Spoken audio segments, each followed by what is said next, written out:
Jesus Christ became poor, although he was rich, so that by his poverty you might become rich. Forever I will maintain my love for my servant. Blessed Saturday, everyone. We praise and thank you, dear God, for another day of life. We praise and thank you for the gift of love, the gift of family, of community, of belongingness, and the gift of today. We are being reminded in today's gospel about serving two masters. Allow me to read the portion of the gospel according to St. Matthew. No one can serve two masters. He will either hate one and love the other, or be devoted to one and despise the other. You cannot serve God and mammon. Therefore, I tell you, do not worry about your life, what you will eat or drink, or about your body, what you will wear. Is it is not life more than food, and the body more than clothing? Look at the birds in the sky. They do not sow or reap. They gather nothing into barns. Yet your heavenly Father feeds them. Are not you more important than they? Can any of you be, by worrying, add a single moment to your lifespan? Why are you anxious about clothes? Learn from the way the wild flowers grow. They do not work or spin. But I tell you that not even Solomon, in all his splendor, was clothed like one of them. If God so clothes the grass of the field, which grows today and is thrown into the oven tomorrow, will he not much more provide for you, O you of little faith? So that do not worry and say, what are we to eat, or what are we to drink? What are we to wear? All these things the pagans seek. Your heavenly Father knows that you need them all. But seek first the kingdom of God and his righteousness, and all these things will be given to you besides. What a beautiful story of the gospel for today, reminding us that we cannot serve two masters and that we do not worry. Let us not be anxious of tomorrow, because let us allow tomorrow to take care of itself. Actually, madali lang yun sabihin. Kung mag-isa ka sa buhay, pwedeng sabihin yon. Pero kung may mga anak ka, may mga apo ka, merong mga umaasa sa'yo, it's not easy to say that. Naalala ko yung sharing kanina ni Father na, siyam sila magkakapatid eh. Paano? Pwede ba yun? Na wag mong problemahin yung pagkain niyo bukas? O wag mong isipin kung ano isusuot mo bukas? Pero anong sinasabi sa Ebanghelyo? Ano ang mas malalim na kahulugan ng Ebanghelyo? Yun yung, ang kahulugan nun is, yung hindi natin dapat baguhin yung God's plan. Kasi kung ang plano ng Diyos ay ganito, magiging pari ka, wag mong baguhin.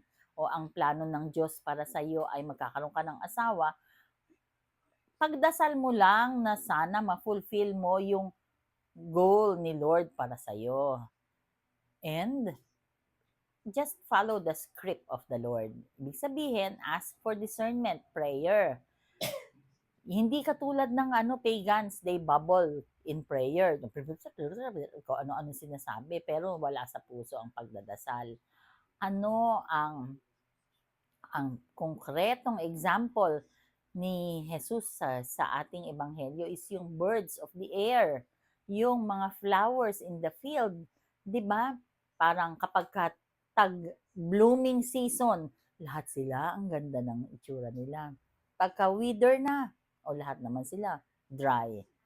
So, sumusunod lang sila, para silang mga choir na kung ito ang nota, lahat sila yun. Kung ito ang nota, descendo, crescendo, descendo, O di susunod lang sila, dapat tayo rin parang ganyan. Parang birds of the air na nakadepende sa Panginoon and lilies in the field na parang choir lang na nagkukumpas si Lord tapos tayo ay kumakanta. And how can that be? Ang weapon natin is prayer. Prayer na hindi tayo ng tayo ang salita ng salita. Prayer in a manner na we allow the Lord to talk to us, to answer our prayers. And how is it? Being silent. Let us be silent in prayer and listen to what God has to say to us.